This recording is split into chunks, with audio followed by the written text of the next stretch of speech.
Epic Gaming Night is sponsored by Analog Gamer. Check out analoggamer.com for epic board gaming apparel. Have you ever bought a board game when your spouse said no? Have you ever won a game on an insane dice roll? Have you ever killed a dragon using only chopsticks? Do you text your friends to distract them from your current moves? Can you finish off a pizza in between your second and third turn? Can you ride a panda across the plains of Dewey? Do you have what it takes to stop an evil wizard from destroying your village? Do you tell your friends to call you Dungeon Master?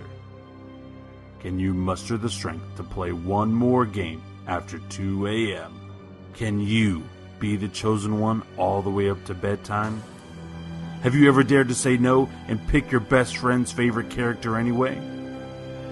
Have you ever randomly shouted nonsense because you thought it would be funny, and it wasn't? Well, we haven't done most of those things either, but we are willing to try. Join us as we explore the world of board gaming and all the crazy things that come with it. Welcome to the Epic Gaming Night Podcast. Welcome to the Epic Gaming Night Podcast, a podcast about tabletop games, but mostly board games. I'm your host, Roy Kennedy, and with me as always is Matt.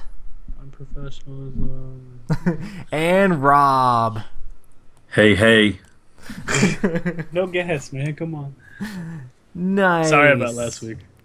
It was all about your cookies last week, bro. Man, I know. I'm sorry. They were bad. It's all right. Awesome. So, this week, it's back to just us. We had so many podcasts where we had guests on, so guys, make sure to check those out in our backlog of podcasts. It was a ton of fun, but more interesting. It's and back real to quick, just the three of we us. We did enjoy that, by the way. Yeah. So any huge publishers like Christian Peterson or anybody else, or Eric Lang, or anybody out there listening right now, Stephen Bonacore, we're happy to have you on. Tom Vassell, another video reviewer. Come on the show. There's room. Matt's beard will step aside for a moment, and it can just be Matt's Matt. beard takes precedence. Come on, man. He Priorities. takes precedence over Matt? Yeah. Probably. Man. Awesome.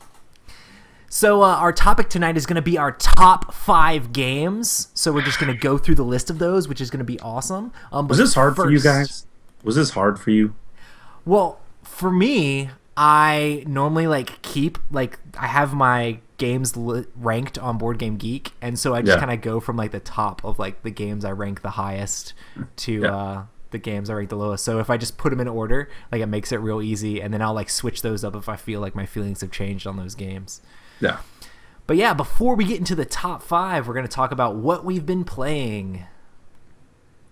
Da-da-da-da. So I can start us off about the big game that we've played. Yes, please do. So we played Mansions of Madness, which is a game that's sort of like a role-playing game supplement in board game form, based off of the Call of Cthulhu role-playing game, but also very heavily themed in all the Lovecraft mythos and very much like Arkham Horror.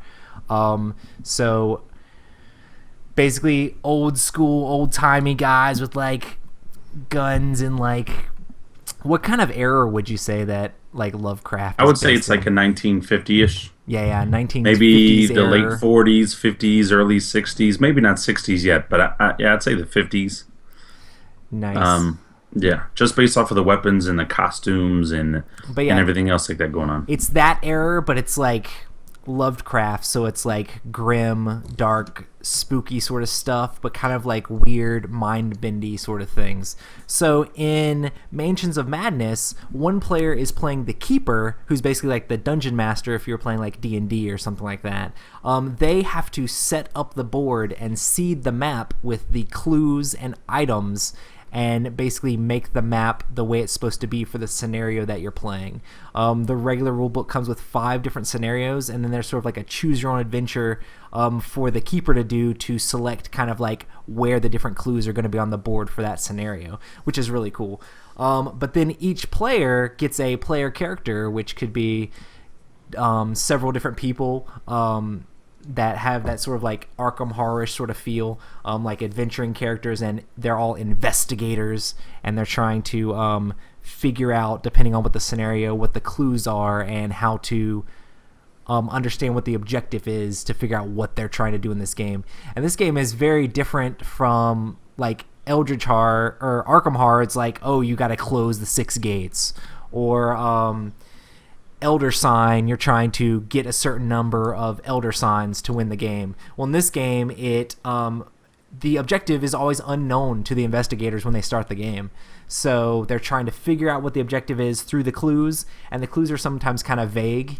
Like, you'll read a paragraph. It's a very story-driven game. You'll read a paragraph of, like, text, and it'll kind of tell you, oh, you got to kind of go to the freezer, and that's where you're probably going to find your first clue, but it doesn't just straight up say that. It's like, oh, you're called here to make a repair, and the place smells terrible. It's because all the stuff we have has been thawing out. Can you guys take a look at that? So it kind of, like, roundabout points you at a way to where you're supposed to go next. And the next clue will be like, oh, we hid it under the boxes of soap. So it's like, oh, where's that at? Well, there's not a kitchen, so it must be in the bathroom. So it's that sort of thing, like trying to point you with these different clues. But you're running around this mansion doing this crazy story, and the keeper is gaining these threat tokens depending on the number of players. And the threat is what they use to play different cards that do different actions. Like, there's ones that I had that could put darkness onto the board, or ones that I had that could summon cultists that would run around and try to hinder the investigators. And normally the cards that you get to spin the threat with are very thematic on the scenario that you're playing. They kind of make it match all together. But yeah, do you guys have anything you want to add, or what did you guys think of the game that we played? I know I'm going to talk about this game more in the future. Absolutely love this game. Mm-hmm. I know we did things a little bit differently. Anybody that watched us on Twitch, which I would also say is probably one of our most active Twitch nights ever. I mean, we had a lot of people chiming in that night, but absolutely love the game. And that's all I'll say for right now. Is Mansions of Madness is great. Yeah, it was pretty crazy. So the game normally has a max of 1 keeper and 5 players, 4 investigators, so 5 players altogether. So Matt had been saying how he wanted to try this game out and play this game, which I feel kind of bad because this is like maybe a poor representation of how the game actually is and how story-driven the game could be. But I had the game, and I thought a certain number of players were going to show up, and then people kept showing up. So we ended up having 7 people all together. So there were 6 investigators, where the scenario can really only work with like 4. So I had to like tweak things on the fly and still make it work so we could play this game that was already set up on the table. It's very important where like the clues and stuff were. So like I worked to make sure everything was in the right place, and it would have made me so sad if we didn't play the game and I had to put it all back in the box after setting everything up. Yes. So we pretty much would have been like, hey, we're moving to the other room to play something else if that was going to be the case. But Mansions of Madness is definitely one of those games where it takes a while to set up. Yeah. It's one of the games that I always like set it up before people come over, so it's just ready to go when they get there, and I can just explain the rules. The rules really aren't that bad, especially if you've ever played like Eldritch Horror or Arkham Horror. There's a lot of similarities, but the thing that makes this game shine is like the little puzzles and stuff. Like there's little like wiring puzzles or like combination lock puzzles, and we didn't have any in the scenario we played, but there's also like these like shifting picture puzzles where you have to like shift a picture around and make the picture actually like a full picture to be able to solve it. And that's based on like your character's intellect, how many moves they can do with these different puzzles, and it's a very unique thing I haven't seen in a lot of other games. What did you think of the game, Matt? Well, I mean, I thought it was fun. It definitely seemed a little long because we were playing with too many people. Yeah. But still was a lot of fun, and I definitely would like to play it again. It seems like it would be thoroughly enjoyable and very thematic. But something I noticed it made me really want to play like pen and paper RPGs, because it's kind of close to that, where it's like, hey, you could easily roleplay this. And it's like, yeah, I just want to do that now.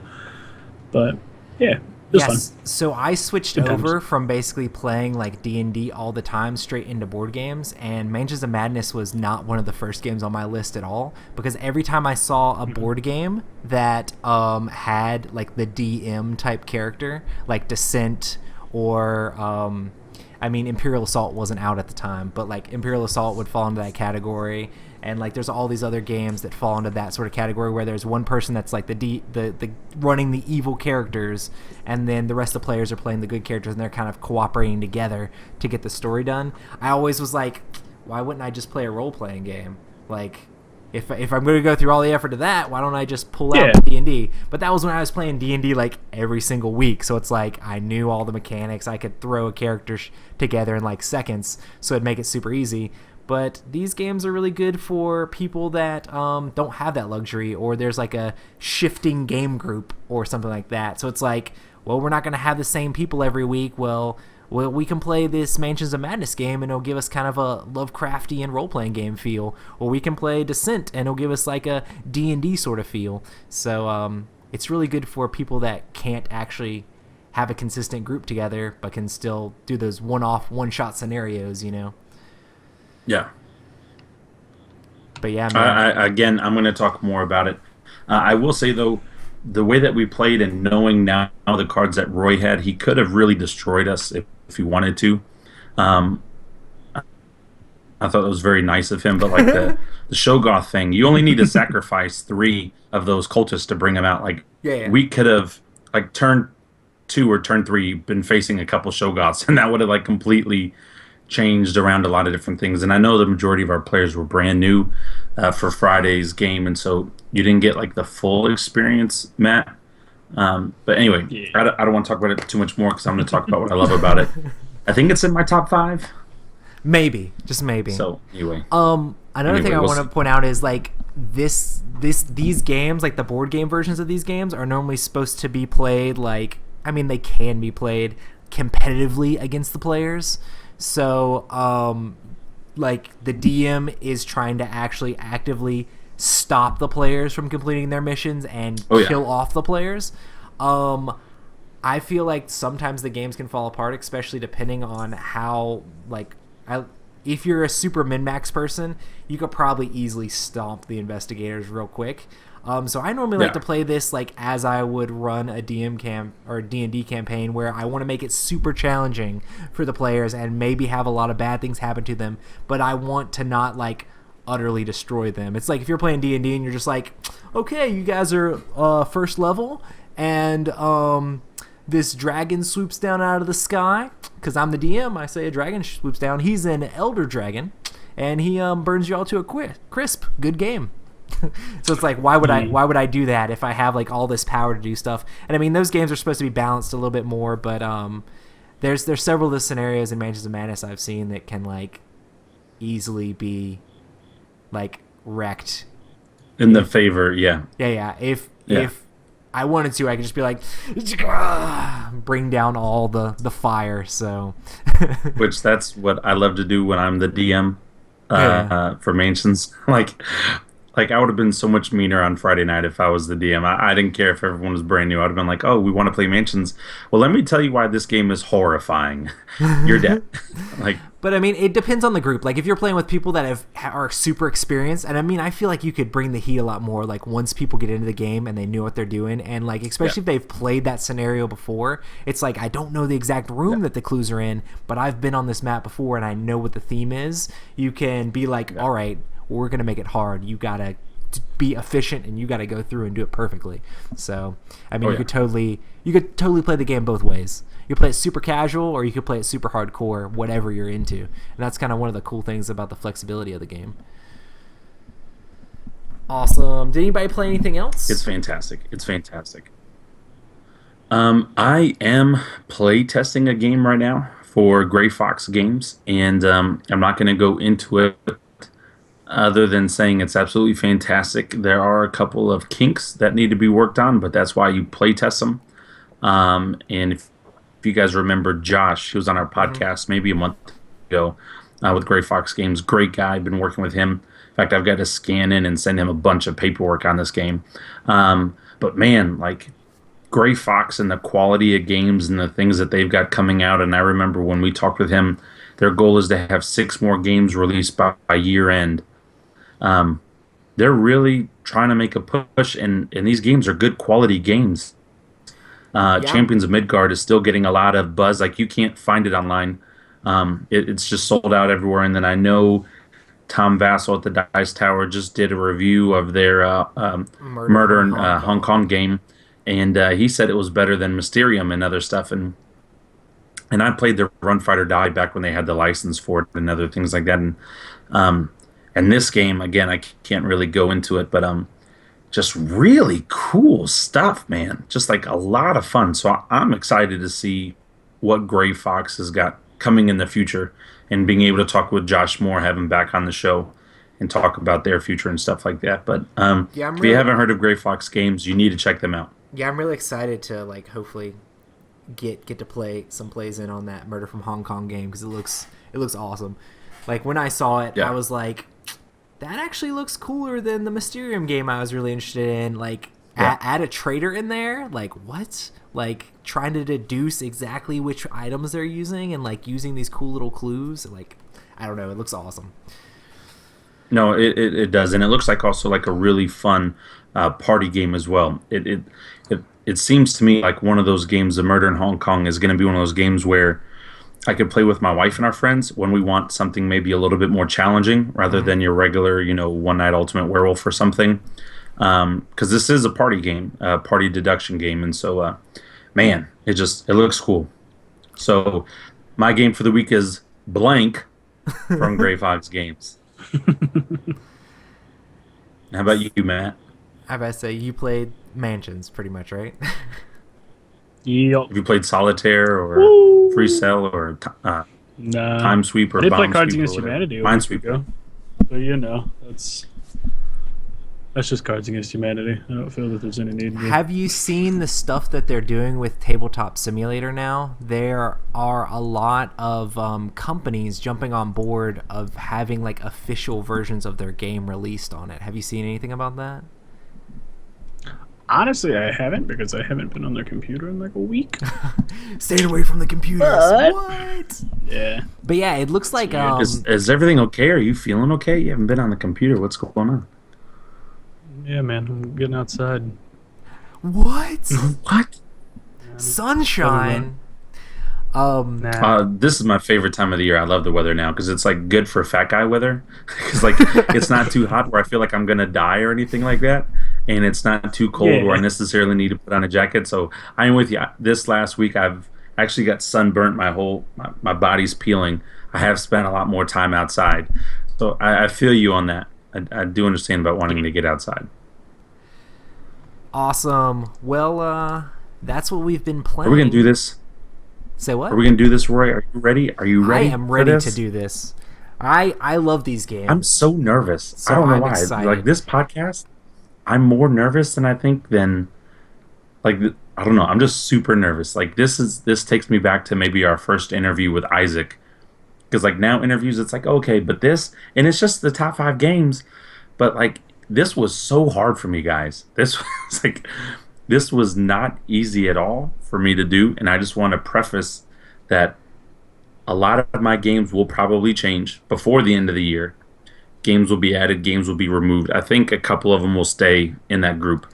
But we can I'll totally revisit our top 5 games because I'm sure they will be shifting, especially for... by 2016, it's going to be something very different. And I will also say some of these games were chosen when I was really thinking about my top 5. I was thinking, okay, which game do I love? I mean, I love this, I love this, I love this. But man, I've played this one game like 100 times. Like, I need to put that in my list. Like, okay, like I've played this game so many times, like it's earned the right. I've spent so much money on some of this stuff. Like, it's earned the right to be in my top 5. So I don't know if you guys went through that at all. I know you said you went through your board game geek list, and I know Matt's list has been a little bit more limited because he's brand new to board games this year. Yeah, I'm sure but Matt's for me, list this was just like could change Like we play 25 more games. Matt's like, well, half those games, let's just switch it out. But like, you have some solid picks too. So first we're gonna do our honorable mentions. So these are the games that weren't at the top of the list or whatever, but it's games that we would want to talk about just because we love these games also. So I guess I'll go ahead and start with that. My honorable mention is going to be Eldritch Horror.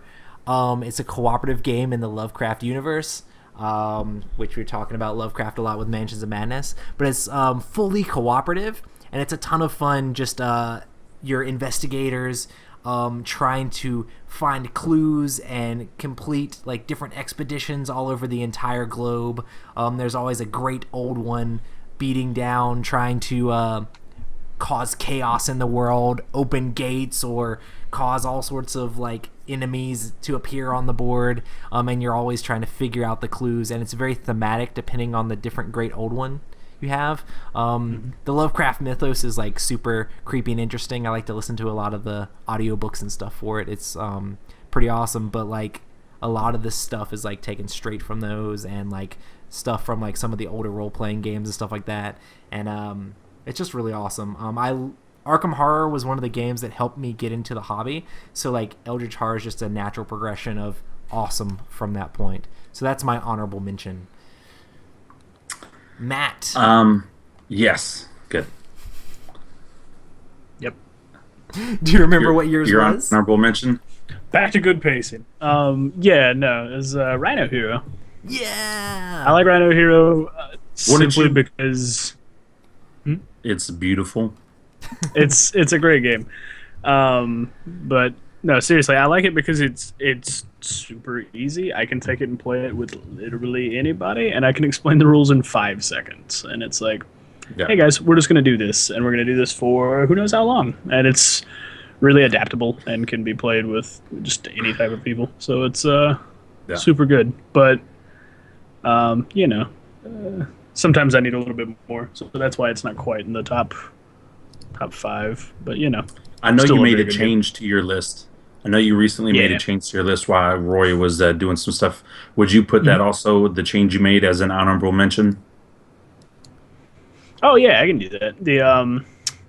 So originally I had Battlestar Galactica as one of my top 5 games, and it's definitely a good game. But upon thinking about it, the game I replaced it with, and then the game I had ranked above it, essentially do the same things as it, but they focus a little bit more and are better at the specific elements that I liked about the game. But Battlestar Galactica is still a very good game, especially if you are really into trader mechanics or that sort of stuff. I just feel like sometimes it drags on a little while. But yeah. Yeah. Awesome. Rob, what's your honorable mention? Okay, I have 2, and the first one will be very quick. It's not even out yet, at least for me, but it's Blood Rage. I know this was tough because like I wanted to put it in my top 5, and I only demoed it for 30 minutes. I was about to say, That's- you haven't even played that's the how game amazing. yet. But that's how amazing this game was in that demo, and that's how amazing the sculptures and everything, like everything in the game is beautiful. The cards, the artwork, the book, the art book that comes with it, the sculpts, everything. Like I know when my copy eventually comes in, thank you very much, Cool Mini or not, for taking a long time to ship stuff. But anyway, I know eventually when my copy comes in, it'll immediately be in the top 5 when it comes out. So that's an honorable mention. And then the second honorable mention is Spectre Ops. Now, I absolutely love Spectre Ops, and it's definitely in the top 10, and it would make the top 5 if I had played it more. The only problem with Spectre Ops is I haven't played it that much. I've played it less than 10 times. All of the games that are in my top 5 have been played more than 10 times. Yes. Other games that I've just kept going back to. I just absolutely love these games. And that was another thing for me is, okay, these other games are amazing and I love them, but what games do I keep going back to? Like I know I can play this game, just absolutely love it. But Spectre Ops, by far, the best spy game, the best hunting type of person game I have ever experienced. And I could totally see Spectre Ops like sliding in like high and higher. It's definitely in my top 10 as well. So oh my goodness, It is an absolutely amazing and beautiful game, and I'm almost done painting all of my minis. I just have a couple left to paint. That's besides the point, but just the game itself, the gameplay is just amazing. So Spectre Ops, it's right there. It was right there. Awesome. So So that's our honorable mentions. So we'll start with our top 5 games. So starting number 5, Matt. So my number 5, Betrayal at House on the Hill. I've talked about it a bunch on the podcast previously. I really like it because it has a lot of the same sort of stylings of video games that I like, and it's like randomized, and it kind of has like a roguelike feel that each time you play it, it's going to be different. The house is going to be laid out differently. There's a bunch of different scenarios. There's all this stuff that you can do, and that's going to be just different. The rules are a little shaky because the game's old as dirt, but if you can get around that, the majority of what you're going to play is going to be pretty fun, pretty enjoyable. So yeah, that's pretty much all I got about it. Yeah, Betrayal is awesome. There's a lot of people that are like, oh, it's broken here, it's broken there. Like, sometimes this stuff can happen just right that helps out the betrayer or helps out the other people, and it's just a landslide one way or the other. But like, the main thing is like the theme and the story of the game and how many different possibilities there are. Like, I've played the game a ton of times, and I still haven't had the same thing pop up. And even if I ever did, I'm going to be playing with different people and like a different set of like rooms, and the board's going to be laid out different. You're never going to have the same game twice ever. And as far as like haunted house games go, it's a really good, easy one to jump into. Yeah, and it doesn't take too terribly long to do. Like, you could probably bang through a game in like an hour. Yeah. yeah, you really could. Something else I really like about it is like it has a traitor mechanic, but it's not there from the start. So everybody's cooperative, and then all of a sudden it's like, and this guy just summoned 4 demons, and they're gonna punch you to death, and you're like, oh, let's run, time to leave. So it gives you like a fun opportunity to like turn on your friends and like be the betrayer, but not have to be like so shifty about it. You can just be like, and now I murder everybody.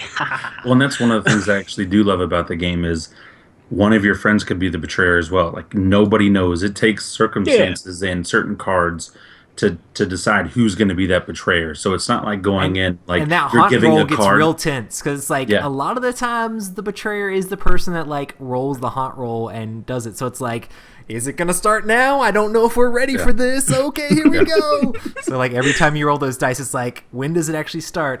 There's a lot of people that complain about the game that, it's not even really a game until after the haunt starts. But I mean, I have a lot of fun going through exploring, trying to collect items. Yeah, absolutely. Now see, that's something I love about it, is because when I play games, like I'll play like Civilization 5. And that game, you might have a game in that lasts like 8 to 10 hours. But like, my favorite part about the game is just starting it up and going, all right, where am I? What's around here? Yeah. Let's look around. Let's explore. Yeah. Like, that to me is something that I really enjoy, and you'll see that kind of popping up in other games on my list as well. Like, just the exploration aspect of games is something that's always unique and interesting. And even if it's not, with the rooms that give you stats and stuff like that, there's character development you can do and like boosting your character before the haunt ever even happens. So I mean, there's a decent amount of stuff you can do before the game even starts. Yeah. Or the haunt starts. Awesome. So Rob, what's your number 5? Okay, so my number 5 is you guys know I'm a Risk fan. I've got over 12 or 13 different versions of Risk now. I own Risk a lot. I love Risk. I've been playing since I was a kid. But this game right here, this game by far, Risk the Legacy best for Risk the audio of all listeners. time. Risk Legacy, yes, yeah, for the audio listeners. I was gonna say it. Risk Legacy is absolutely amazing, and what really makes it amazing is the legacy aspect of it. And I'm on my 8th board now of Risk Legacy, and we're at game 11. and each board is 15 games. And so I've completed 7 full boards. So I think it's like 105 games in and of itself of Risk Legacy, plus 11 more. So I'm at 116. That's crazy. And I would start another board up tomorrow. If you guys were like, let's do a Risk Legacy board, I would start up another board tomorrow. What I love about the game, with the legacy aspect of the game, is it's never the same. Roy is going to make different decisions than I've made in the past. Matt is going to make different decisions than somebody else has made in the past. The game is never the same, and I've played enough of them to let you know it always changes, and it changes based on the personnel that you play with. And I've made decisions in the first couple games on a board that really helped me win those games. But then in the future games and future boards, and I'm not trying to go into spoilers just in case we have anybody that has not played the game before, but there's certain things that you do on the map, and there's certain things that happen that unlock these packages, which literally make you manipulate the board, where the board is not going to be the same anymore. You literally put marks down and you write things down and you put stickers and stuff down. You're literally changing the board. Well, it's never going to be the same game after game. And I absolutely love that. I love that so much. And I also hate it because sometimes you play with stupid people who don't know what they're doing and they make bad decisions. And once you make that bad decision, it's there for the forever. And for the rest of that board, that stupid decision you made is there. And so, like, that's frustrating as well. But see, there's also different groups and different factions that come with the game as well. Mm-hmm. And there's certain things that you can do to help your faction. And there's certain things that you can do to hurt a faction. Well, at the beginning of the game, there's no guarantee you're going to get the same faction over and over again. And so, you know, the alpha player in me wants to come out and say, hey, Matt, you may want to pick this one. Matt, you may want to pick this power. Don't pick that other power. Matt, you don't pick that other power. And if they pick the power, great. And if they don't, they don't. But the game, once you make a decision, you literally take the other option, because it comes with 2 options, and you tear it up and you throw it away. And it even says in the rule book, that's right, it's okay, tear it up and throw it away. And I love that. Oh, I love that. I love that so much. Risk Legacy. What would you say to the people that are like, I don't like a game that only has like 15 plays worth of plays in it, and I don't like a game where you're damaging the board by writing on it and putting stickers. I don't like a game where then I would say there's play an something option else to rip it up. So then to be honest, then I would say play something else. First of all, 15 plays out of a board game that's worth $50, $60. That's awesome. You're getting well worth your money. You're getting your investment in the game. Second of all, that's what makes this game unique compared to other board games where you are making final decisions. If you're the type of person where it's going to bother you to destroy something or to change or manipulate something, this game isn't for you. Now, if that stuff bothers you on everyday things, but you're okay with it in a board game, I will tell you the adventure that you go on in this game and the different things that you open up. They even have, and I'll spoil this for you guys, at the very bottom of the box, they have this little package that says, do not open ever. Well, of course, before the 15th game, you're going to open that just to see what's in it. And it's usually always horrible stuff, and it affects everybody. And so it's so amazing. It's so fun. But if you're the type of personality that Roy just said, where changing things bothers you, don't get this game. But if you want something fun and new and exciting, and it's not your normal Risk, and you like area control, and you love Amerithrash, and you love throwing dice, this is your game. It's worth the investment. It's a lot of fun. The only recommendation that I have is make sure you play with the same game group every time, just because you're not having to re-explain anything. Because things have changed. And so if you bring in somebody new halfway through the game, they're not going to have any idea what's going on or what had happened. And so it's very important for me personally to play with the same group over and over again. But I spent a lot of money on that game. Risk Legacy is my number 5. Nice. All right. So my number 5 is Battle Lore, which is Battle Lore 2nd Edition. So Battle Lore is a game in the Command and Colors line. It's basically a light-ish war game that 2 players can play, and you have different factions vying over objectives. So you're working to try to get 15 points worth of objectives. But the cool thing about this game is that the scenarios are based off these little cards, and that shows how the board's set up. Also, it shows each faction's like special ability to get like different victory points. But you can completely customize your army as you choose at the beginning of the game. So it's like, okay, well this time I'm going to play with these Flesh Ripper guys and the Chaos Lord, or this time I'm going to play with the Obscenes and this guy. So it's kind of got like the miniatures game feel, but all like condensed down into a board game. So I really enjoy this game because it's very simple. Like I could teach someone how to play it easily. And there's a decent amount of luck in the game, but there's still a decent amount of strategy too to like try to figure out how you're going to maneuver your troops around and put them on the board. The one thing about the command and color system is the movement of the troops is very limited because you have these command cards that you have to play, because there's a center flank, a left flank, and a right flank. So you play a command card, and it tells you can move 1 over in your left and like maybe 2 in your right, and you can't move anybody in the middle. Or maybe it says, hey, you can move 3 people in the middle, but you can't move anybody on your left or right.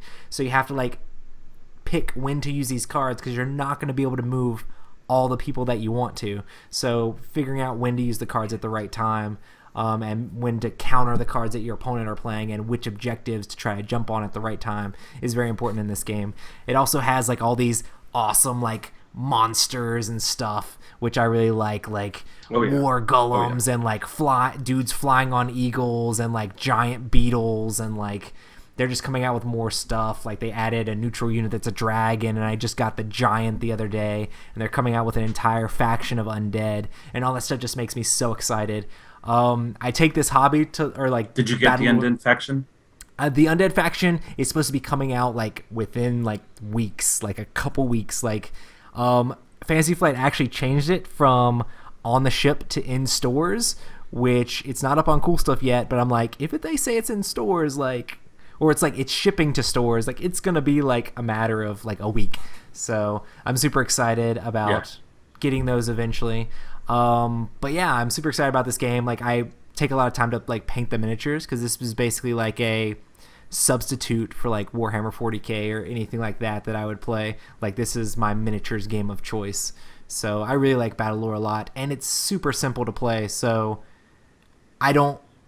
there's enough like luck and ease of learning in the game that I can throw it down in front of anybody, and they can be a decent challenge to me. Like half the people I've played with have beat me in the game.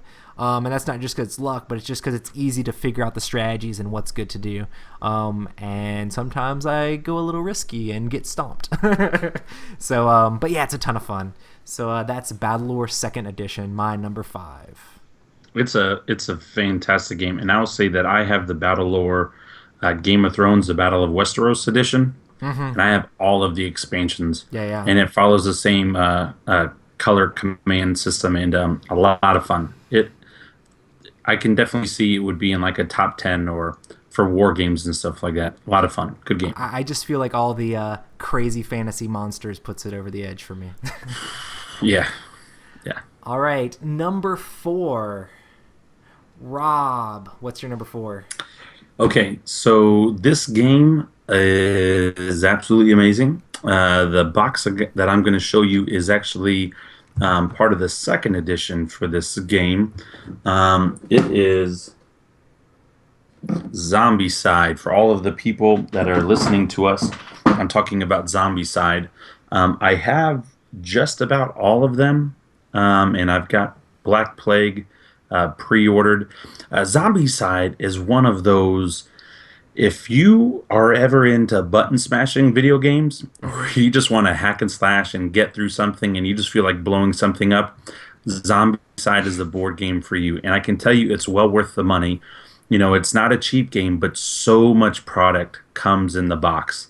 I know in the base box, it's like 80-something plus zombies and like 10 characters and a bunch of cards and a bunch of maps, and you can customize and make your own, or you can follow campaign.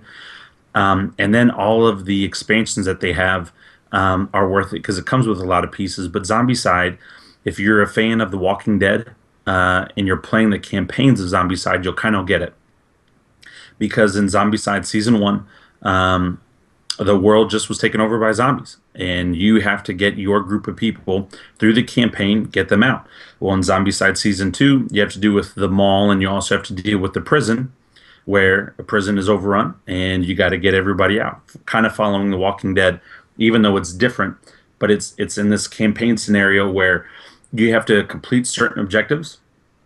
But what I love about the game is as you complete certain objectives and as you kill zombies, your character levels up. Well, the higher your character levels up, the more zombies come on the board.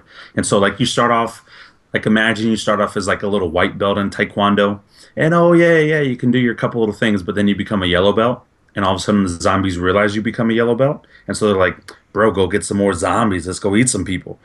And then it gets crazier and crazier. And then if you have that one person that's like all the way maxed out into the red and everyone else is still in the yellow, it's really tough because the red usually brings on a good handful plus zombies every single round. And when you haven't killed the last several handfuls of zombies, you literally run out of board. And I've had multiple games where I ran out of zombie pieces.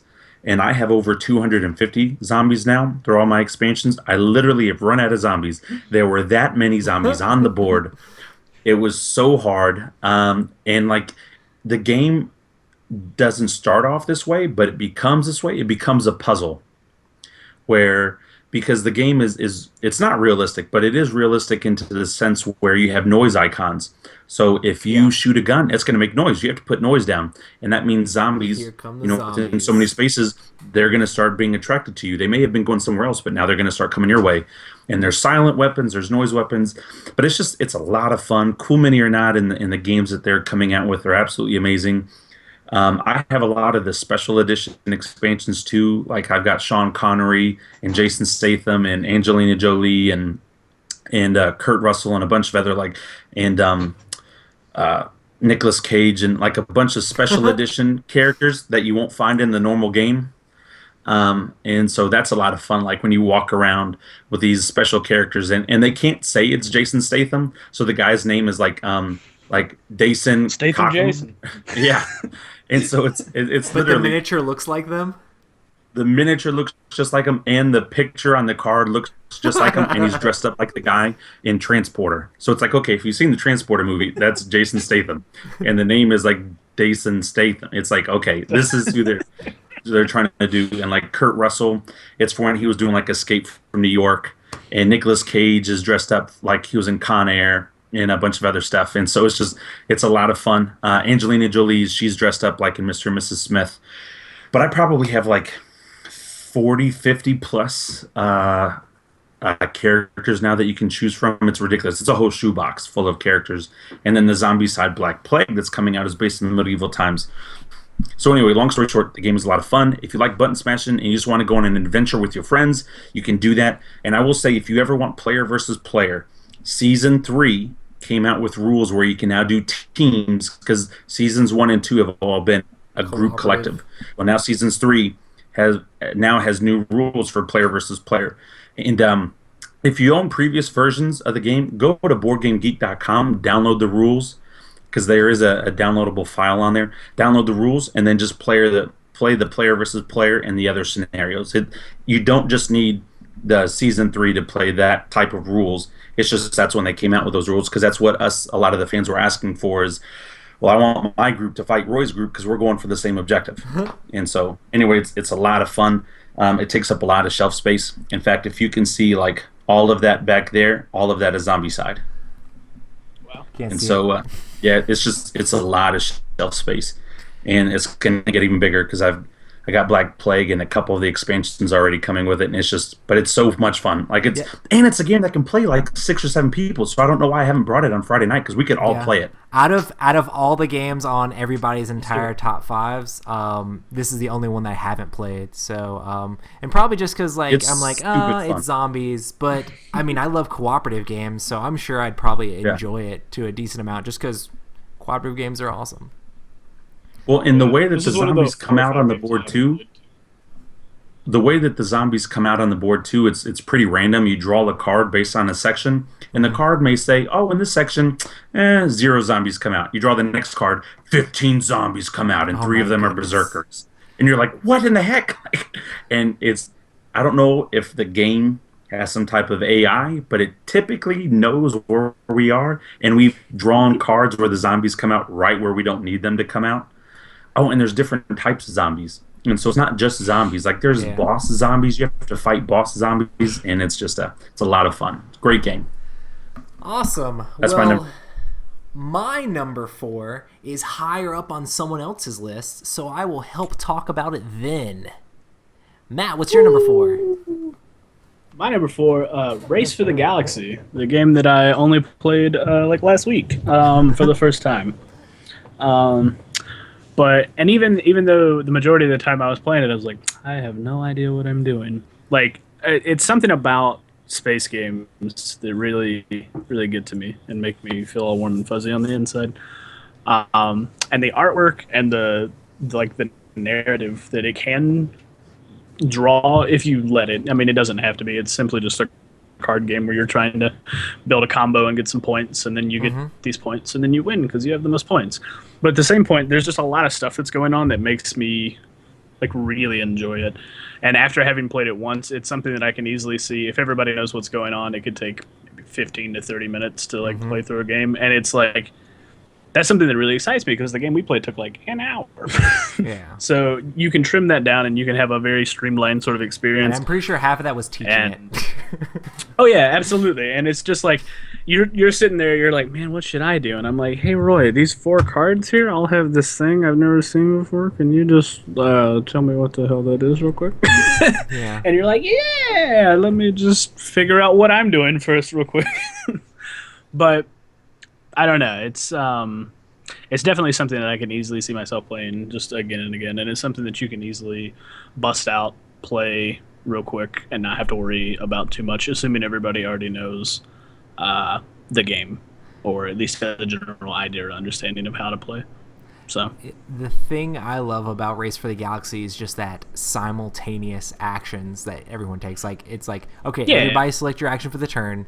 We reveal all of those, and then we go. Everybody goes through those phases together. So it's like there's relatively no downtime. The only downtime is when people are like selecting what their action's gonna be, and like that happens a lot faster the more plays you get in the game. So like once the game introduction is done, like once you get the rules down, like you can knock out games super quick of this, and there's zero downtime. So it's like everybody's always engaged. The downsides to the game are like it's really hard with the iconography. We talked about that on the last podcast, so make sure to check that out for more on that. But then also like there's not a whole lot of interaction. Like the interaction in this game is super subtle, so it's like which action did they pick? Like the couple times I'm like, I think Matt's really gonna pick this action, so I'm gonna pick this action banking on him. So like that sort of interaction is really fun, just trying to get into the head of the other players and look at their board to see what they're gonna do next, but then being completely wrong. So that's a lot of fun. So yeah, it is, it's really. I don't know what I was gonna say. Never mind. It's a fun game. we're definitely gonna Yeah. have to hit that up more, especially now Yeah. that you guys know how to play. Yeah. I need to play that. That's one of the few how many- games this I haven't played. How many does it play? That was what I was gonna ask. Is it? I felt like it was like 7. Like I felt like it was a kind of a. It goes. The base game goes up to 4, and I'm pretty sure the expansions I have go up to like 6 or 7. So Okay. And really all it does is just add more of the action cards, because that's all you need. Because That's does- so. That's the more players you have, it doesn't make the game any longer. It actually makes it probably faster because all of the actions are happening in the game. Where with less players, less actions are actually happening.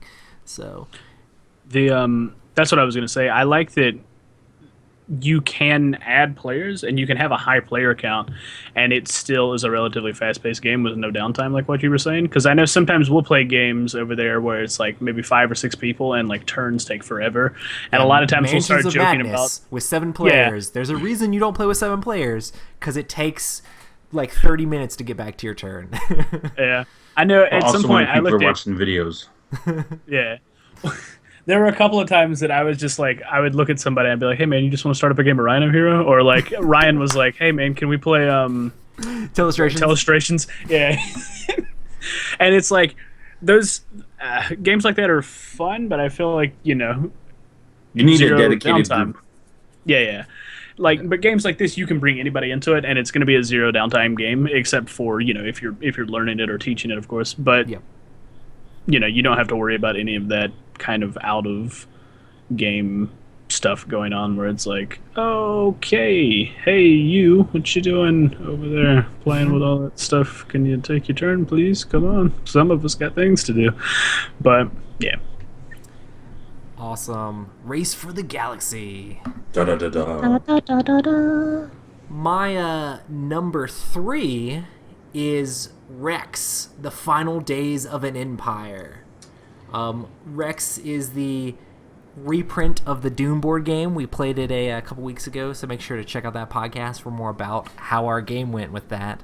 But basically, it's the retheme of the Dune game set in the Twilight Imperium universe, where you're trying to colonize Rex itself, the large city on Mechatol, which is the center planet in the Twilight Imperium board game. I really like the theme, like even though they've put it in this universe, like I still love like the Twilight Imperium theme, so that's really exciting. All these different asymmetrical alien races, and then you're trying to control a different number of strongholds depending on how many players are in your alliance. So if it's just you gotta get 3. If you have one other person, you gotta get 4. If you have another person, you have to get 5. You have to control basically the entire board if you're in a 3-player alliance. And the alliances in this game can be shifting, so they can totally flip-flop on you. Depending on who's doing better, they could switch sides, or maybe you have loyalty to certain people. And the combat in this game is sort of like a bidding mechanic, where you bid a certain number of troops to try to win the combat, but you lose all the troops that you bid.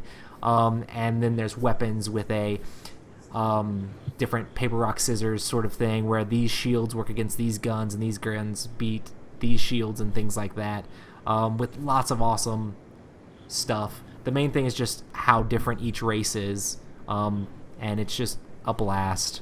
I know you guys played this game and thought it was pretty fun, so what do you guys think about Rex? Definitely a fun game. I really enjoyed it. I would need to play it more, maybe. I did like the mechanics. There were some things about the game that I did not like, but for overall, I thought it was a blast.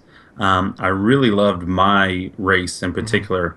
But overall, good game. I just think it's better maybe if you have people that have played it before, Right. which I know it's kind of like one of those experiences where we're not going to hire you unless you have experience. So how am I supposed to get experience unless you hire me? Right. Yeah. But the game was a lot of fun. Universe was great. I really do like the Twilight Imperium universe, and so that was really cool. Just a fun game, and I recommend if you get a chance to play with our friend AJ. He loves this game. This is his top 5 games.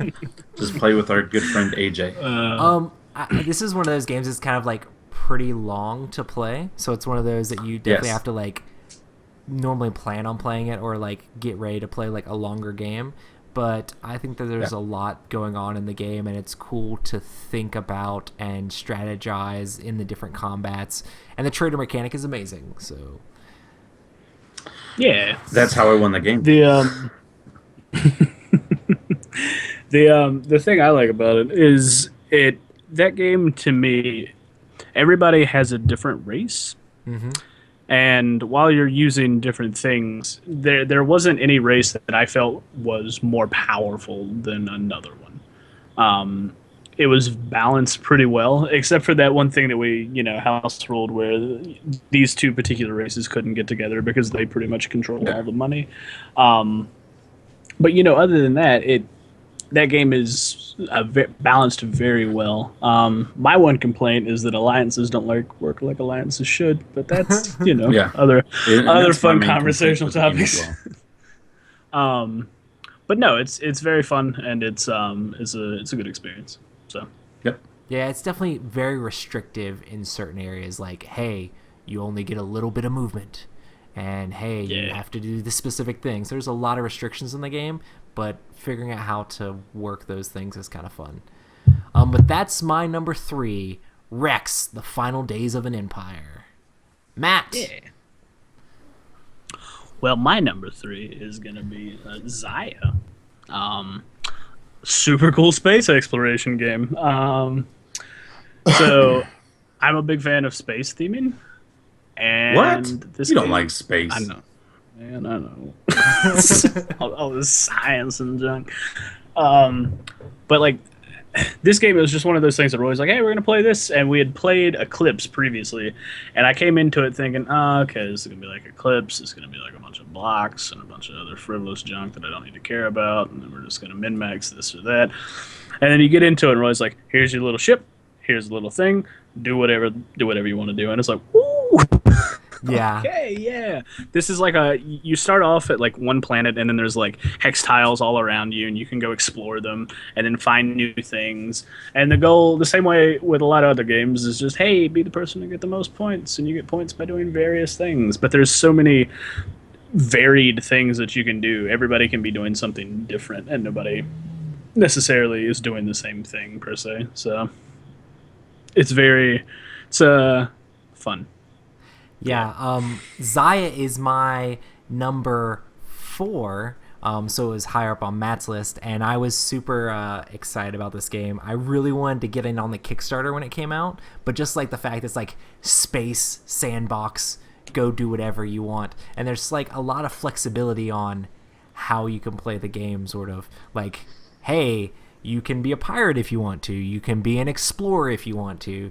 Like, if you want to be a pirate, get you some weapons. If you want to be an explorer, get you some, like, really good engines. If you want to be a merchant, like, make sure you can, like, go through the different things. Or you can be, like, a miner and go, like, mining in the asteroid fields. Or be, like, a salvager and try to risk... Blow your ship up a bunch. Yeah, blow your ship up a bunch. But, like, this game's all about... Some people complain about this game, like, oh, it's all dice and it's luck and stuff like that. But this game is all about mitigating the luck and managing risk. There's all sorts of risks. Do I fly through the asteroid field and have a chance of taking damage or blowing up? Or do I fly around the asteroid field? Well, if I fly through, I'm going to get there a lot quicker. But if I fly around, I'm going to be safe.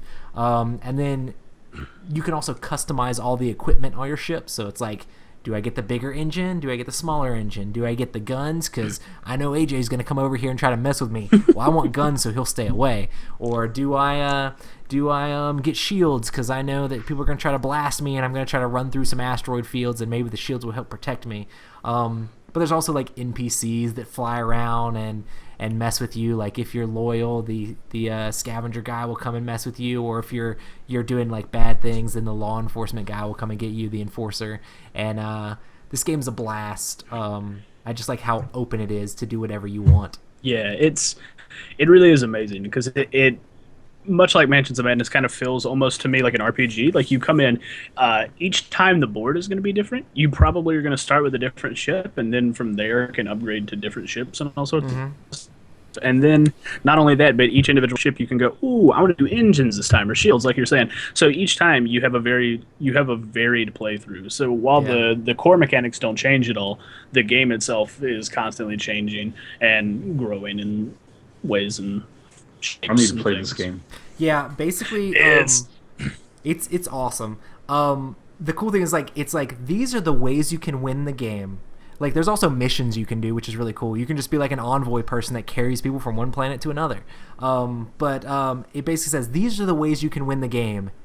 There's a plethora of them. Go do whatever you want. And normally the person that will win the game will be the person that's very opportunistic and says, oh, that guy's flying by me and he only has a couple hit points left. Let me blast him out of the sky or just ram him real hard just because, like, I get a point if I kill him and I might get to take his stuff. But it's like, maybe you're a friendly merchant and it's like, oh, look, there's an injured guy. Let me take him out. Or, oh, man, Matt just blew up. He left a bunch of stuff right there. Let me go grab that real quick. Because I was planning on going over here, but I'm going to make a detour to go grab the stuff that he left. Just like trying to make your way in the verse and make a living. It's really, really fun. And very One thematic. of my other favorite things about the game is that all of the spaceship pieces are really well done. Like the models look really nice. And then not only that, but they actually, the currency in the game, Rob, are small, like actual metal coins. Yeah. And it's like, oh, it's something, it's one of those little details that you're like, oh, that's neat. But then you're like playing with them and you're like, oh, this is real neat. And then they came out with the print and play extra ships so that you if you have a 3D printer or know somebody who has one, you can just acquire them and be like, hey, and now we've got more things to play with, which is fabulous because you can just start adding on to the game without necessarily being like, and I just had to drop $20 on an expansion pack. Yeah. You just get it and go. Yeah, it's pretty awesome. I really hope that he comes out with an expansion for this soon. Not because I think the game needs an expansion, just because I want more space. Yeah. I just want I just want to see like what this system can do because I feel like there's so much that can go on. Yep. I would love to see like more tiles so that you can play in a bit of a bigger universe. Yeah. I think that would be pretty sweet. Awesome. Well, that is Zaya. That's my number 4 and Matt's number 3. So Rob, what's your number 3? My number 3 is Mansions of Madness for those that are listening to the podcast.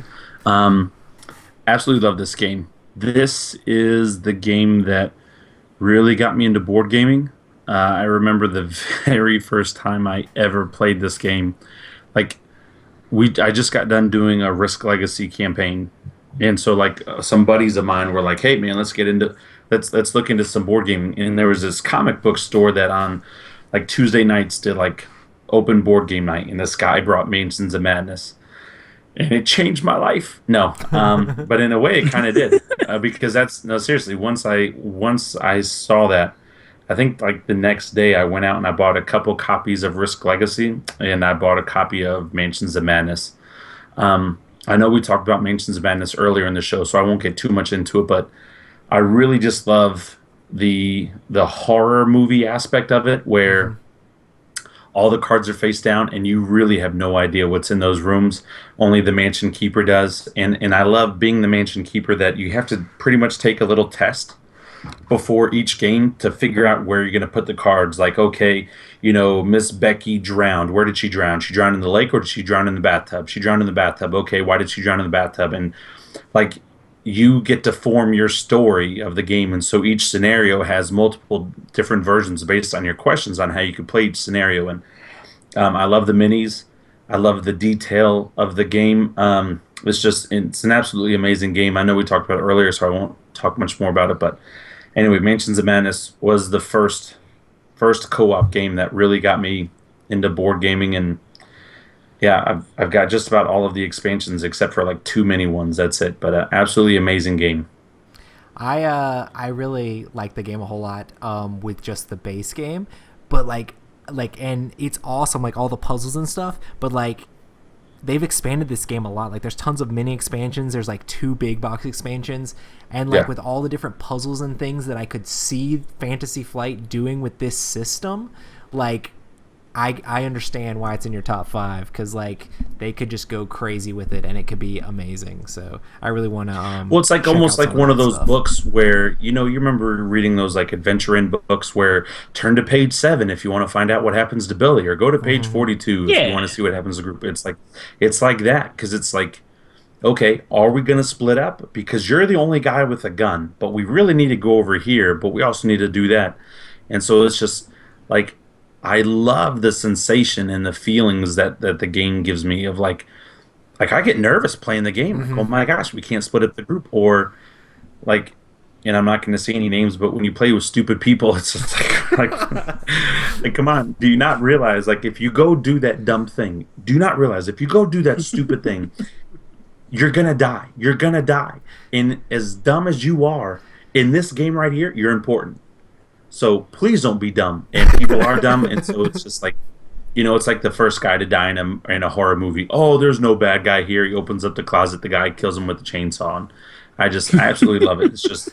It's so fantastic. And I played the game a lot, and I still have not gotten bored. And any time, in fact, this was the very first game I played at one of your Epic Gaming nights. Yeah. Because it's one of my favorite games ever, and I saw you post it on Facebook, and I was like, I'm on my way. And even this past Friday. I had some stuff going on I had to get ready for the weekend, but I saw you post it and I commented, do you have a full board? Is there room? Can I come? I was just like, I absolutely love this game. It's just a great game. I highly recommend it to anybody.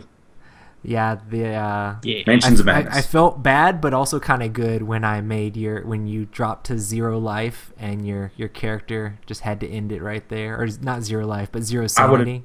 I would have done the exact same thing. I was rolling great if we were playing opposite day because I kept rolling 8, 9s, and 10s. But in the game, you want to roll low. So I was doing great, but I was also kind of like the alpha gamer because I played it so much, and I didn't want to be the alpha gamer. But people were asking me questions.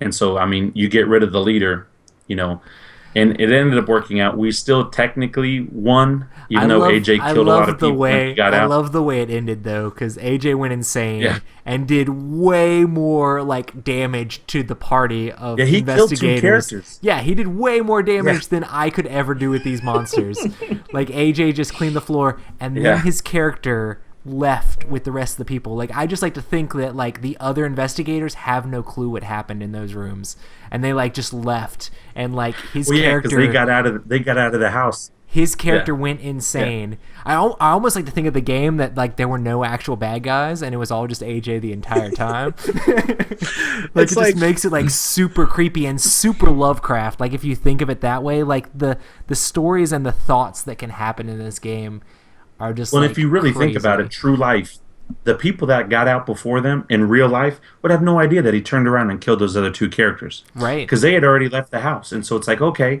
all of a sudden, a couple minutes later, AJ comes running up with you guys, and you guys are like, hey, where's everybody else? And they're like, they didn't make it.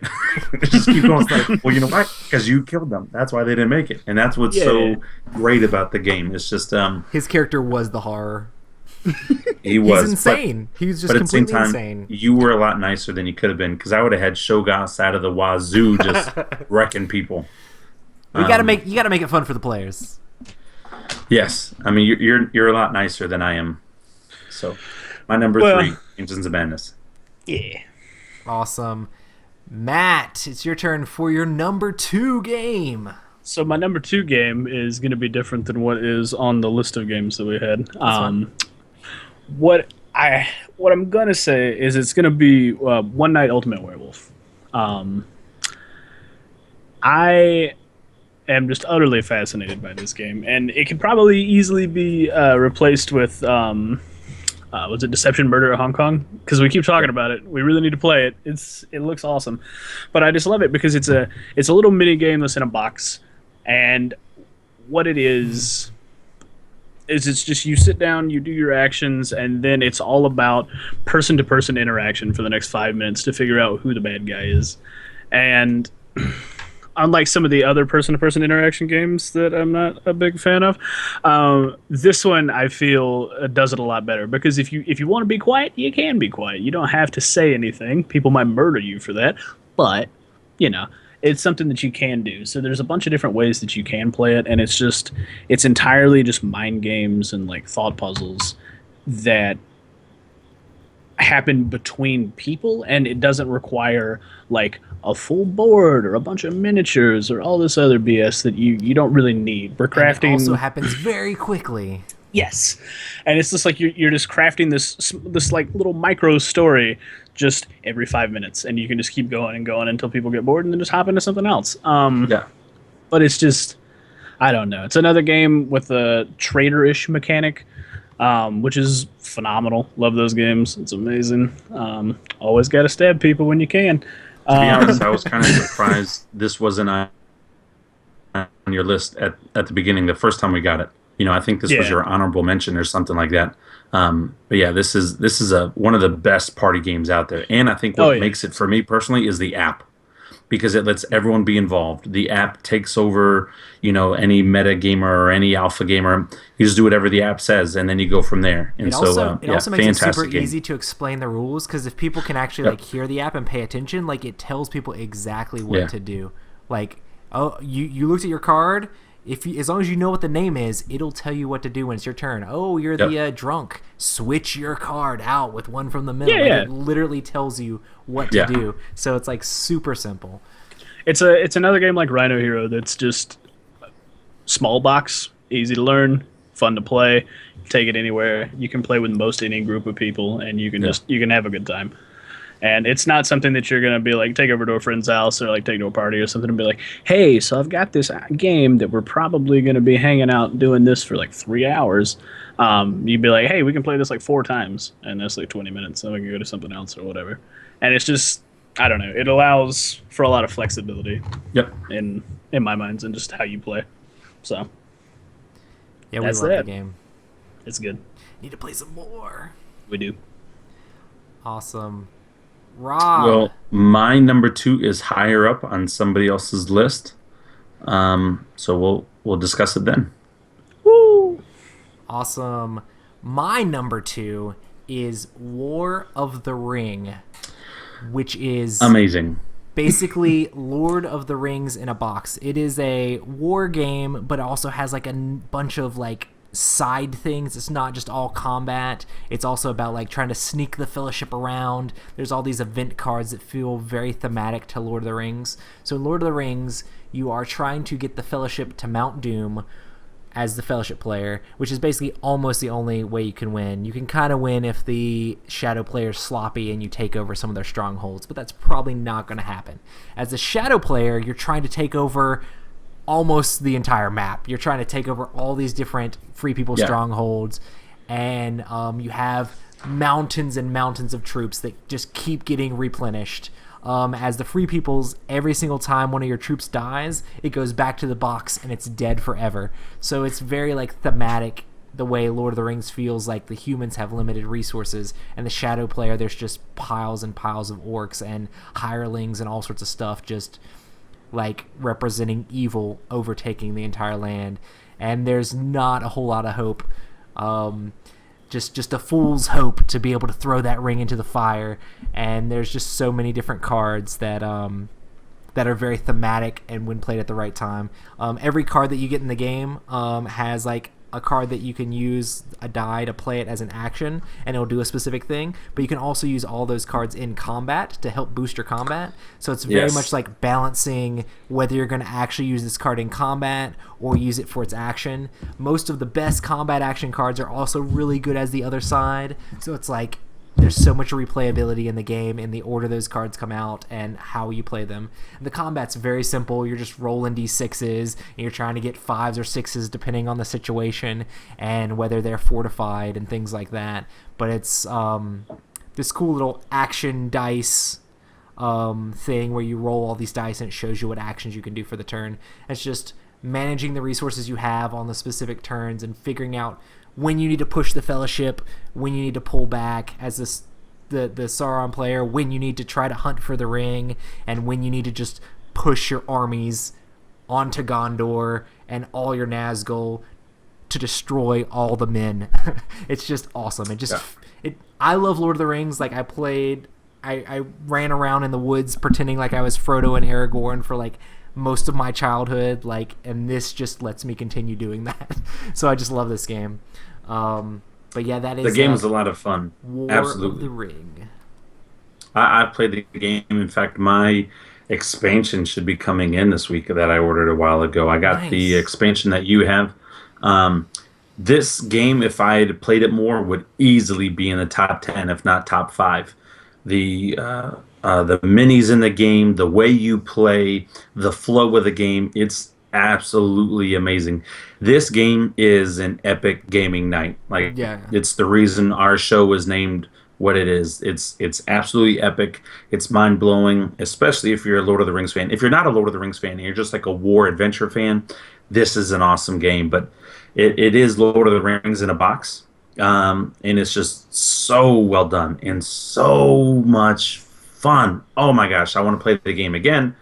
The only problem is I have other 4 and 5 hour games that I want to play that I haven't played yet, that I own, that I need to play. But I see why it's in your top 5 easily. Like I said, if I had played it more, it would have made mine.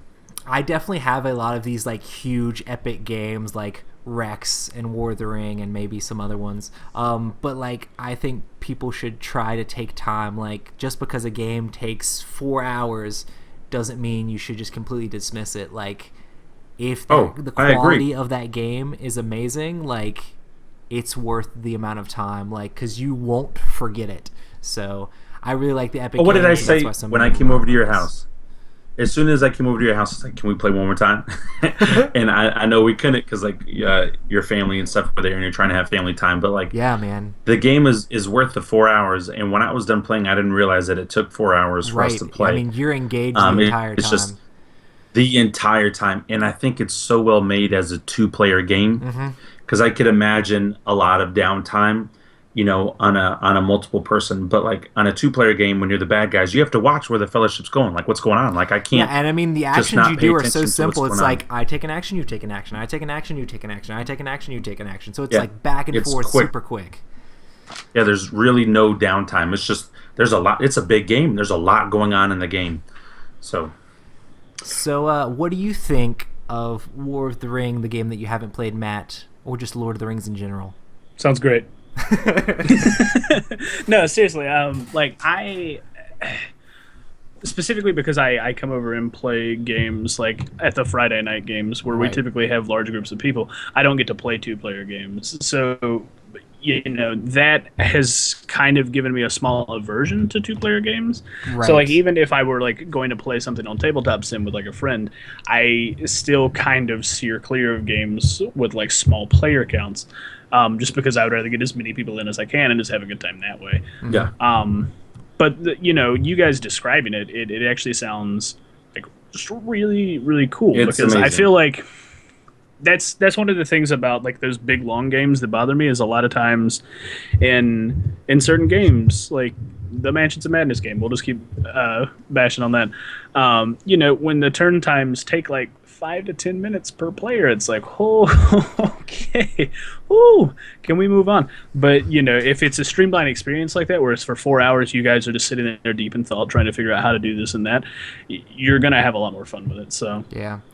And I mean, hopefully, maybe eventually, one of these days, we can do a two-player game at some point, Matt, and yeah, I can show you a couple things. Even though that one would probably take the whole day to play, but it's worth it, especially if you like Lord of the Rings. It's amazing. I'd almost come just to watch. Seriously, it was that much fun. Awesome. But that is my number 2, War of the Ring. And also, Mansions of Madness doesn't take that long when everyone's paying attention and everyone's know. working together. And But when you're we're watching not cat playing with videos on 38 YouTube, people. when you're Right, yeah. yes, when It's you're watching hard cat to videos, manage. that takes a while. It's hard to manage that many people at the same time and keep because like that's technically my job. Like whenever I play any games at my house is like I'm trying to keep people on the ball when there's a lot of stuff going on and I'm answering all sorts of questions all over the place. It's a little bit harder to do that. So I mean, you can't really judge the game when we played it wrong. nah. Yeah. I mean, that's just the downfall of having a large group. Somebody's gonna be like, "Oh, look, it's shiny." Yeah. Our number 1 games. Rob, start us off. This game is absolutely amazing.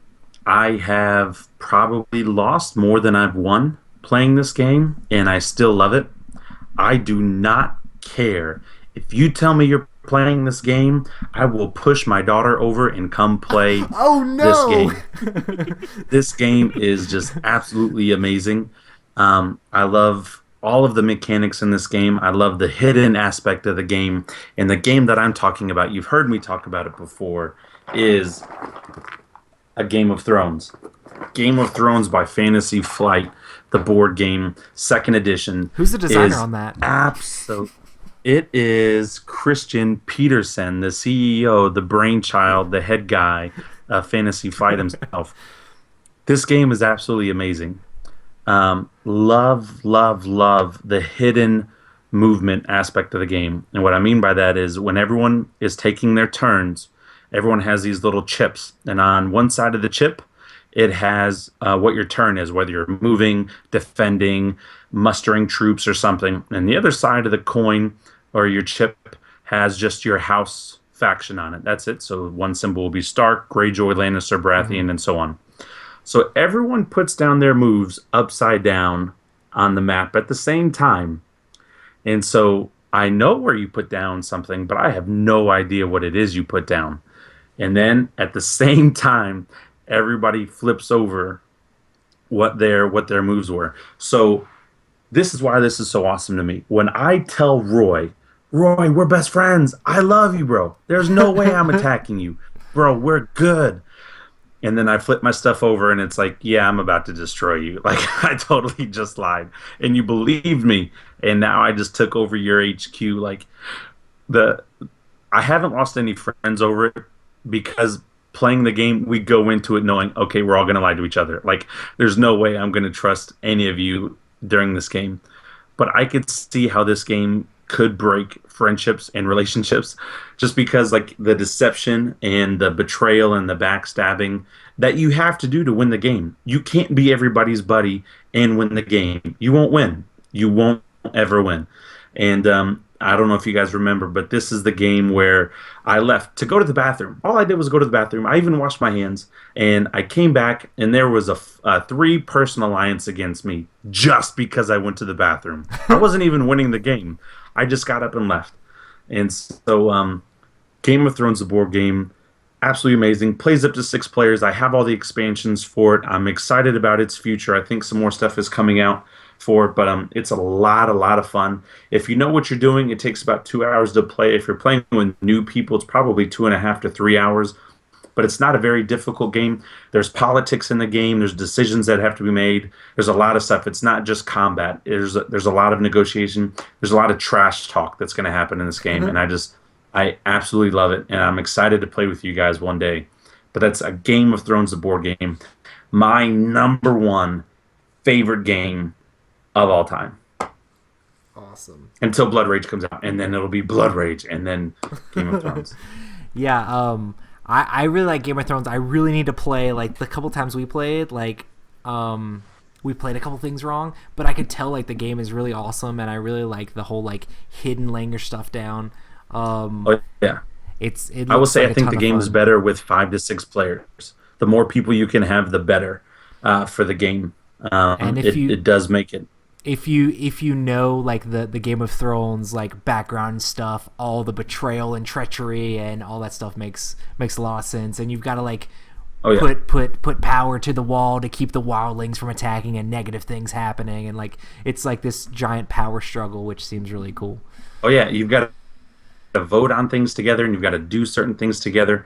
It's just and some of the move mechanics in the game are genius. Like, you can move an army all the way across the map if you time your movement correctly, because if you have a move token on certain areas, you move an army to one area, so you take a small army, move it to another area, now it's a medium-sized army. Well, that area had a move token, and so now that medium-sized army can join up with this small army, so now it's a large army. And so when you started your turn thinking you have nothing, like, okay, he's got no big army, you could end your turn with, like, a huge army right in front of somebody's base.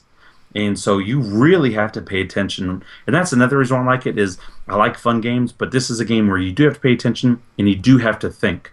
Like, you can't just wing it and win this game. I've never had a game where anybody's just wung it and they won. You really kind of have to think. That doesn't mean you have to know what Game of Thrones is, but you have to have a strategy in place. And it's just a lot of fun.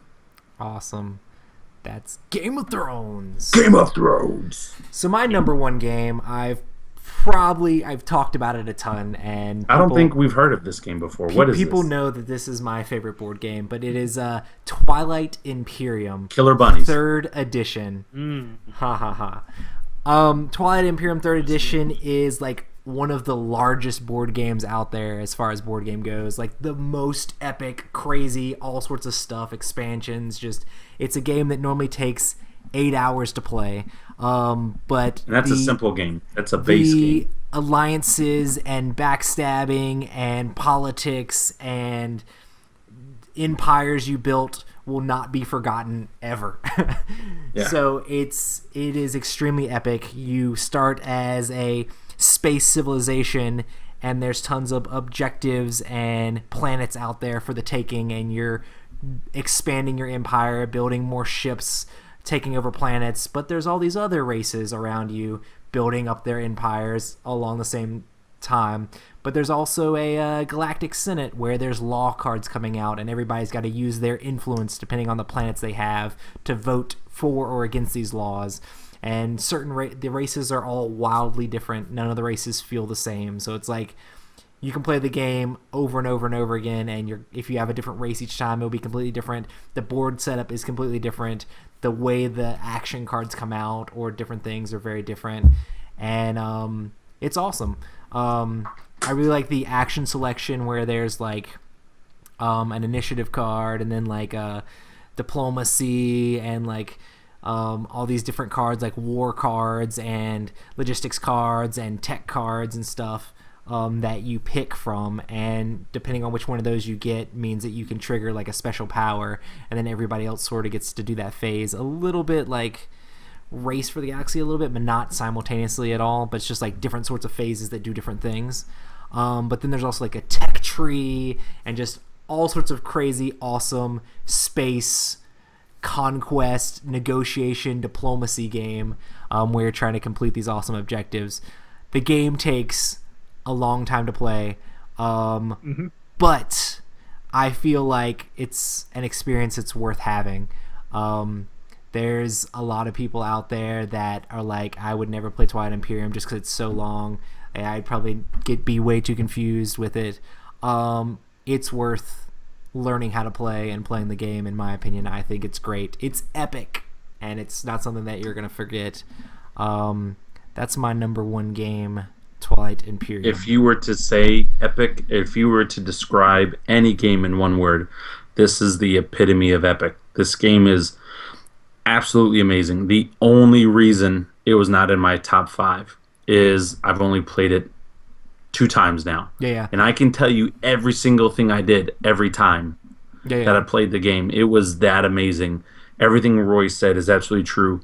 It's just, it requires a day. If you're going to play this game, it requires a day. And it's something you have to schedule out, and you have to make a plan. This is not something that's just going to happen. Yeah, and like I know in Roy's situation and mine, like we have families and stuff, and so to take a day for a board game is a big commitment. Now, it's completely worth it. I mean, this game is completely worth that day. I mean, it's absolutely amazing. And I can say that confidently. If my wife were to ask me, say, we're playing Twilight Imperium 3. Don't you get why I need this day? Like, come on. But that's the only reason it didn't make my top 5. It's easily in my top 10. I've only played this game 2 times, and yet it's in my top 10 favorite games of all time. It's that awesome. Absolutely amazing. But if you think the amount of playtime you've had with Twilight Imperium, how many other games has it dwarfed as far as some of my other goes games, together? not in my top 5 though. Like all of these other games, I've probably played 25 plus each at the minimum. Each, except for my number 2, which we'll get into here with Matt in a second. I haven't played 25 times yet, but all the other games. But yeah, it's also designed by Christian Peterson, the CEO of Fantasy Flight Games. Not trying to be a shill or anything, but he says he may be onto something. Yeah, he says this game is unashamedly long and unashamedly epic. And that's basically what this game is. It's like ridiculously long and crazy, like there's just awesome stuff going on everywhere, but it is also extremely epic. So if you have a chance, at least try out Twilight Imperium. Absolutely. Awesome. And now we're to Matt's number 1. And Rob's number 2. It is Dead of Winter. One of the most ridiculous games ever of all time. It is a trader game by its nature. Yes. Where you are a colony of people trying to survive the zombie apocalypse in the dead of winter, as it were. And things go awry. And honestly, it's one of those games that's just action-packed, intense the whole way through, and even if the trader does nothing, you still feel like you're gonna lose. Like the world is bleak and hopeless, and it does a very good job of setting that tone with just cardboard. Like you're sitting there going, oh, guys. But the thing that sets it apart from me than every other trader game is the crossroads mechanic that's a part of it. It's that you're about to start taking your turn, and you're like, okay, well, let me see what I'm doing. And then the guy to your right, it has this card, and it has a thing on it that may or may not happen depending on what happens during your turn. So if something pops up and is applicable to that card, he has to go, hey, some things are happening here. And a lot of times they add tension, they build like this crazy story on a game where there otherwise might not be something that's that memorable about it. It's phenomenal. Like you can be like, hey, I went to the school, and then all of a sudden the school exploded, and like you were caught in like a room somewhere, and you're like, oh gosh, I'm gonna die, and then a fireman saves you, and you're like, oh yeah, and then he's like, Or can you're I at the come live school with you? and you find a bunch of little kids and you have to decide if you want to feed the little kids or not. And you feel horrible for Yeah, not feeding the little kids, but your group is about to die if you don't bring back food. So what do you do? Do you let the little kids starve or do you feed your group? yeah. It's amazing because it's like Yes. to me it is like the Walking Dead video game, the Telltale game, where it's like it's all about just like rich storytelling and deep emotion. Yes. That is what that singular deck of cards adds to this game that is otherwise just kind of like, hey, survive, there's a traitor, kind of like that BSG feel where you're like, okay, well, we just got to get to the end. This kind of comes in and goes, oh, but wait, there's some other stuff going on, and it is phenomenal. It is just so much fun. This game I could see in time becoming my number one game. I mean, I love Game of Thrones, but this game with the trader mechanic, every single person feels like the traitor to me when I play this game. Everybody is so shady and so just untrustworthy. Like if you sneeze, you're the traitor. Why would you sneeze? You're the traitor. Your card says you need to sneeze. Like I get so emotional. I've had people. Roy has yelled at me playing this game, like help us out. Oh my goodness, just help the group. And it's just like the emotions get so high in the game. Like I just feel felt like I need to take a despair nap. the entire time I was playing. Yes. I was But, like, oh, and I moved to this so location. Oh, I get bit. That's real bad. That's But not that's good. what's so great about the game. Because imagine Yes. you're walking outside during a blizzard, and next thing you know, a zombie jumps out of nowhere and kills you. Like I could see that happening, and that's what's so fantastic about the game. The only downside of the game for me is I haven't played it enough. But every single time I've played the game, like emotions and tensions, and I've played multiple scenarios multiple times, you know, because I introduce this game a lot to new people. And so there's kind of a couple base scenarios you play, and even playing those, it's like, oh my goodness, what are you going to do? Why aren't you doing this? Why aren't you helping? Like, what's going on? This game, and the zombies aren't even a factor in the game. I mean, they are, but they aren't. My issue is Matt and Roy. Actually, it's more Roy. I'll trust Matt. I just he don't was the trust Roy. betrayer. But still, Roy. It's just you. It's just Roy Candidate. If you play a game with Roy Candidate and there could be a traitor, just vote him. You'll get it right at least half of the time. The thing about this game that is It's just amazing, amazing. is it's like they took like Battlestar Galactica and went, hey, this is cool, but let's add a bunch of other things and moving parts to it that make it uniquely its own and still incredibly interesting. So you have the randomness of the die rolls whenever you're moving to different locations. You can barricade things to keep the enemies out. Everybody has a secret objective. So even if you're not the traitor, it's like, hey man, you need to hold on to 4 food so that you can win the game. And if you're playing everybody starving, you're like, man, I gotta give up some food so that we can maybe, get to the end of the game, but I gotta keep some for me so that I can win. And it gives you, like, each of these cards gives you almost like a psychological motivation for like the characters you're playing, and you're just like, okay, well, I can understand, like, you can understand most of the things except for some of the trader cards, or like the one not trader card where the guy just hoards all the gasoline so that he can burn the thing down later. Like, it's like, okay, all right, I don't know that I can get behind this, but everything else is just like, yes, it is so good. And I don't. It's just phenomenal, and they're coming out with Lost in Space, a Crossroads game. So like Dead of Winter, but in space, and I'm just like, woo! And I'm like losing my mind. So when that comes out, buying that for sure. Yeah, I don't even care if I amazing. don't play it. I'll be like, hello, this is mine. You just cuddle with it. Mm-hmm. Yeah. Just pre-order. I'll just like, what I'll do is I'll just take it and I'll just frame it, just put it on the wall, and be like, that was fun. Mm-hmm. I haven't played it. No, it's great though. Don't even worry about it. And I know we can't get It's into it too much, but I know like the Lost in Space edition is going to be very realistic. Like simple things for us on Earth are big issues in space, and so I am excited for that. But Dead of Winter is just, man, Plaid Hat hit a home run, and they're continuing to hit a home run with this game. It's so hot. It's It's just on. You guys realize like August, the middle of August was its 1 year anniversary. It feels like it's actually been out longer than that because it's been talked about so much. But the game is so amazing, so much fun. I just need to play it more. The thing about Game of Thrones is I have about 4+ years of Game of Thrones playing that game compared to a year of playing Dead of Winter. But man, that game is so much fun.